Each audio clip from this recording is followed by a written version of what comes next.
To Nashville now, where new video shows the aftermath just moments after that bomb went off in downtown on Christmas morning. The Nashville Police Department sharing nearly 13 minutes of body cam video from Officer Michael Sipos walking through the rubble of 2nd Avenue. He was one of the 6 officers who worked to evacuate people from their homes, efforts that authorities say undoubtedly saved lives.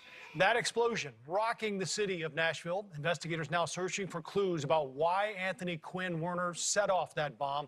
Tonight, as they comb through hundreds of tips, a neighbor says he heard chilling words from Werner just days before the explosion. News Nation correspondent Tom Negevin live for us in Nashville tonight with the latest. Tom?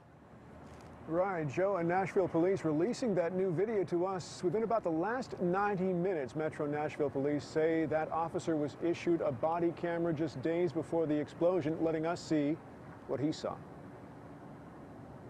So you're not doing anything wrong, okay? You're not in trouble, but there is something serious happening down the road. Officer Michael Sipos' body camera shows police calmly getting people off the street to safety.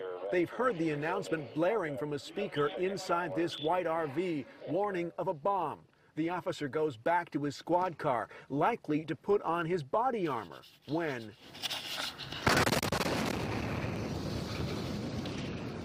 the FBI today releasing a more recent photo of Anthony Werner as they appeal for fresh leads. Investigators say tips played a big role in getting them this far. The calls that came in from the public were absolutely key to the identification, at least with a name. Among the latest video releases from Nashville police, this shot from one of their own cameras showing one of their officers, James Wells, turning away from the blast site seconds before the explosion that rocked Middle Tennessee Christmas morning. The whole building shook.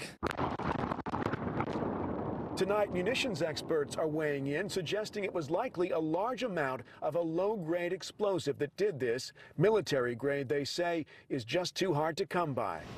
3 days later, evidence techs are still at the scene, picking through the rubble for the tiniest shred of evidence. They're also looking into the life of the accused bomb maker who died in the blast, the only one killed. His remains, identified by DNA, matched to one of his few close relatives. Investigators say his mother has been helpful.